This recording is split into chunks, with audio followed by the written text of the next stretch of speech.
En el año 15 del reinado del emperador Tiberio, siendo Poncio Pilato gobernador de Judea, y Herodes virrey de Galilea, y su hermano Felipe virrey de Iturea y Traconítide, y Lisanio virrey de Abilene, bajo el sumo sacerdocio de Anás y Caifás, vino la palabra de Dios sobre Juan, hijo de Zacarías, en el desierto. Y recorrió toda la comarca del Jordán, predicando un bautismo de conversión para el perdón de los pecados, como está escrito en el libro de los oráculos del profeta Isaías. Una voz grita en el desierto: preparad el camino del Señor, allanad sus senderos, elévense los valles, desciendan los montes y colinas, que lo torcido se enderece y lo escabroso se iguale, y todos verán la salvación de Dios. Palabra del Señor. Gloria a ti, Señor Jesús.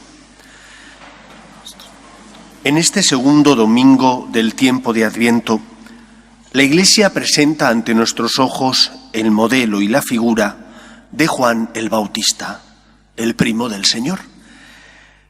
El Bautista se enmarca dentro de esa corriente que los teólogos denominan profetismo. ¿Quiénes eran los profetas? ¿Qué hacían los profetas? Los profetas eran la voz de Dios. Eran aquellos por medio de los cuales Dios se servía para hacer saber a su pueblo cuál era su voluntad. Qué duda cabe que existían buenos y malos profetas, porque las consecuencias de ser fiel a la voz de Dios y de revelar aquello que Dios te había dado conllevaba posiblemente la persecución y a veces incluso la muerte.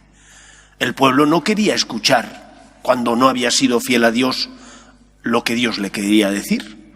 El pueblo quería un profeta que les halagara los oídos, que fuera cómodo, profeta burgués, de estos que predican que Dios es bueno, que no pasa nada si haces el mal, es tan bueno que lo perdona todo, que el pecado no deja huella en tu vida ni en tu corazón, que no hay que pagar un precio por hacer el mal.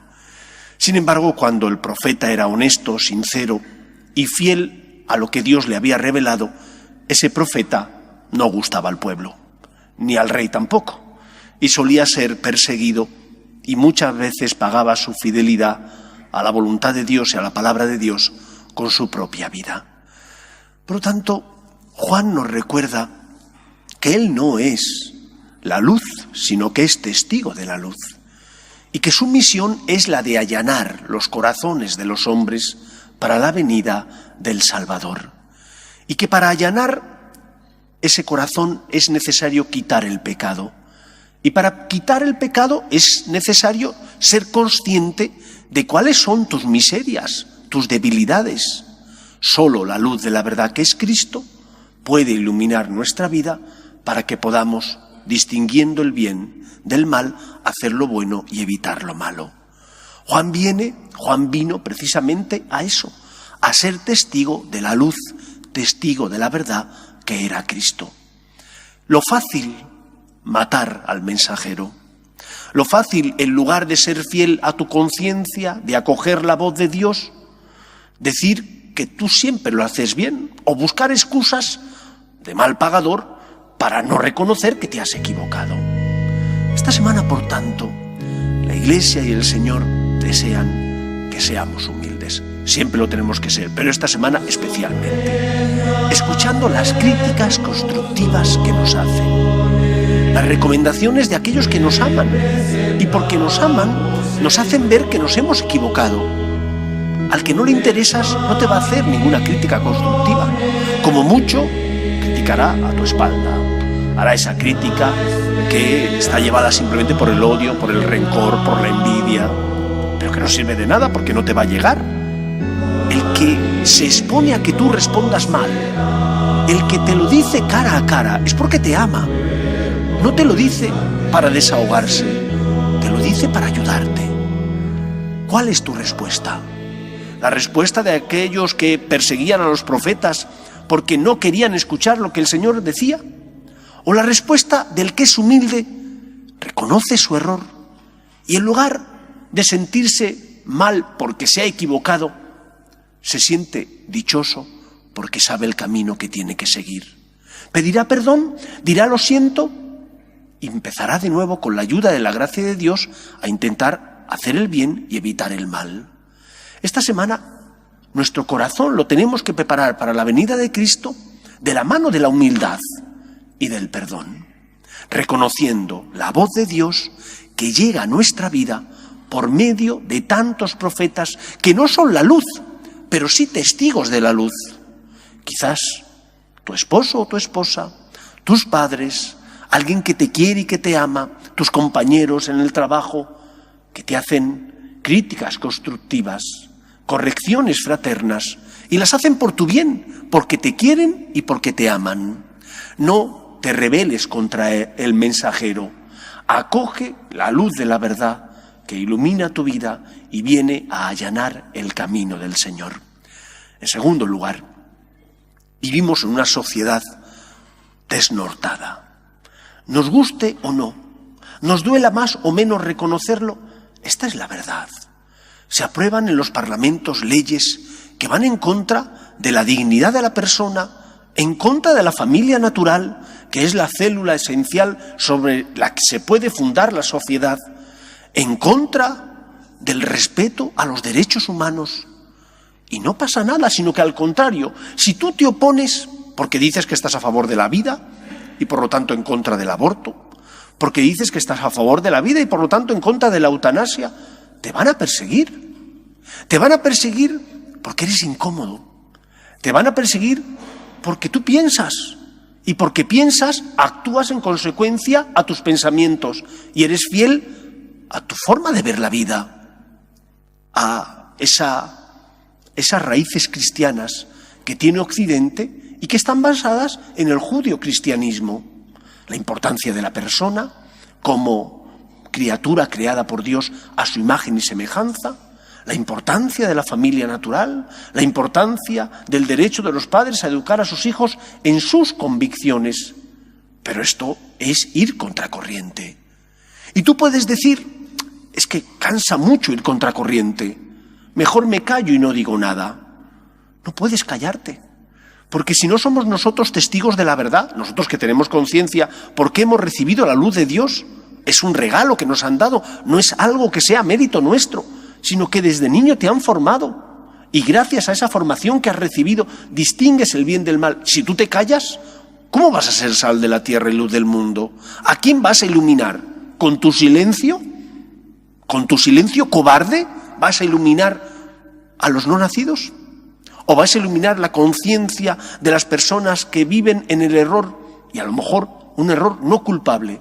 Pero como tú te callas, tampoco les iluminas y les ayudas. En segundo lugar, hemos de perder el miedo a defender la verdad y la justicia, el miedo a defender que solo existe un Dios que es el creador de todo lo que existe, y Él como creador ha puesto su huella en la creación. Cuando la Iglesia se levanta en contra de esta filosofía que en nuestros días desgraciadamente tiene tanto predicamento como es la ideología de género, es porque quiere borrar la huella de Dios creador en su obra, que es la obra creada por Él. Y cuando perdemos de vista al Creador, cuando ya no está Dios, todo está permitido. Ya no hay algo que me diga esto está bien o lo otro está mal, porque entonces caemos en el relativismo. No hay unas normas que nos ayuden a tener un terreno firme sobre el que basar nuestro análisis ético y moral de los acontecimientos. En segundo lugar, hemos de ser luz en medio del mundo por la fidelidad a la verdad, tanto natural como revelada. Y eso implica el riesgo de nadar contracorriente y de que te persigan, de que te señalen con el dedo. Leía recientemente como aquí en España el PSOE y Podemos quieren aprobar una ley para impedir que haya personas que vayan a rezar a las entradas de las clínicas donde se practican abortos. Es que eso condiciona la voluntad de las que van a abortar.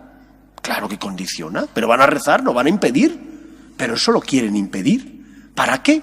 Para que no se vea, para que no se note. Y si nos callamos, nosotros podemos ser cómplices por omisión de un delito tan grave como es matar al no nacido, que es lo más inocente que uno puede tener entre manos. En tercer lugar, estoy terminando de leer un libro que hay que echarle ganas para acabarlo de leer. Son 1100 páginas. Es la biografía del Papa emérito Benedicto XVI. Lo empecé con muchas dudas y lo estoy terminando dando gracias a Dios por el libro, porque me ha abierto muchos horizontes. Y en uno de los pasajes últimos del libro, el autor, después de haber analizado toda la vida y pontificado del Papa emérito Benedicto XVI, llega a la siguiente conclusión. El Papa Benedicto XVI al principio no fue querido, denostado por algunos que pensaban que era muy conservador. Cuando pasó el tiempo y se dieron cuenta de cómo era Benedicto, le acogieron, pero no fue Benedicto el que cambió, fue la mirada de esas personas críticas la que cambiaron y por lo tanto hizo que su juicio sobre Benedicto fuera distinto.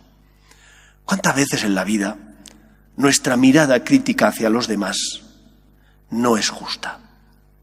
Y tenemos ideas preconcebidas y nos acercamos a otros pensando que van a actuar de esta manera o de la otra, que son así o son asao. Pero son ideas tuyas, no significa que él sea así. Y cuando te desnudas de todo eso, y en lugar de presentarte con todos esos prejuicios, te presentas con el corazón abierto, descubres que esa persona es distinta a como tú pensabas. Tenemos que aprender a acoger y a ver con otros ojos a los demás, sin prejuicios, sin ideas preconcebidas, sin ir con apriorismos que nos condicionan y nos hacen ver a los demás quizás como no son. A ti no te gustaría que lo hicieran contigo. No lo hagas tú tampoco con los demás. Tengamos la mirada de misericordia, la mirada de amor que Dios tiene con nosotros, para de esa manera tratar a los demás con ese amor, misericordia y compasión con el que Cristo nos trata a nosotros. Y así, acogiendo la voz de la verdad, que es Dios, por medio de los profetas, los que nos hacen ver cuál es la verdad, siendo defensores de la verdad y de la justicia y quitándonos todos esos apriorismos con los que a veces nos presentamos ante los demás, podremos preparar en esta segunda semana el corazón para que Cristo nazca. Allanemos el camino al Señor, que se encuentre un corazón sin prejuicios, un corazón enamorado, un corazón con humildad que reconoce sus miserias, sus caídas, pero también que el poder de Dios, la gracia de Cristo, es la que le sostiene. Que el Señor nos ayude. Nos ponemos en pie. El próximo martes, que es día 7, ya es víspera de la Inmaculada Concepción y por lo tanto por la tarde ya podéis venir para cumplir con el precepto de oír misa en este día que es obligatorio ir, para dar gracias por nuestra Madre, para encomendarle a nuestra Madre también la protección sobre España, puesto que la Inmaculada es la patrona de España. Ese martes por la tarde a las 7 tendrá lugar aquí, en la iglesia, la charla, la conferencia de espiritualidad que una vez al mes nos da el Padre Santiago. Y después de la charla, en la misa de la tarde, los franciscanos de María, que así lo deseen porque se han preparado, realizarán las promesas. Estáis todos invitados, tanto a la charla como a la misa de la tarde, donde esos franciscanos de María harán sus promesas. Eso es el martes 7. Si no queréis venir el martes, el miércoles 8 sí tenéis que ir a misa, porque es ya la fiesta de la Inmaculada. Aquí tendremos las misas de un domingo. El próximo domingo 12, lo digo con tiempo para que lo sepáis y podáis decirlo a vuestros hijos o nietos, a las 6 de la tarde tiene lugar la misa con jóvenes. No para los que se sienten jóvenes, sino para los que son jóvenes. La presidirán tanto el Padre Antonio como el Padre Daniel y se celebrará aquí en el templo. Están los jóvenes invitados. Domingo 12. todavía falta, por tanto. Espero y deseo que paséis un feliz puente. El Señor esté con vosotros y la bendición de Dios Todopoderoso, Padre, Hijo y Espíritu Santo, descienda sobre vosotros. Podéis ir en paz. Pedimos a nuestra Madre que proteja a nuestros países, a nuestras familias y en especial a aquellos que se han marchado de puente para que tengan también un feliz retorno. Salve Regina, Mater misericordiae, vita dulcedo, spes nostra salve. A te clamamus, Jesús respiriebe, a te suspiramus, yermentes et flentes, in lacrimarum valle. Ella ergo advocata nostra, y los tuos misericordes oculos haznos converte. Jesús, benedictus fructus ventris tuis, nobis post hoc exilium ostende. O clemens, o pia, o dulcis.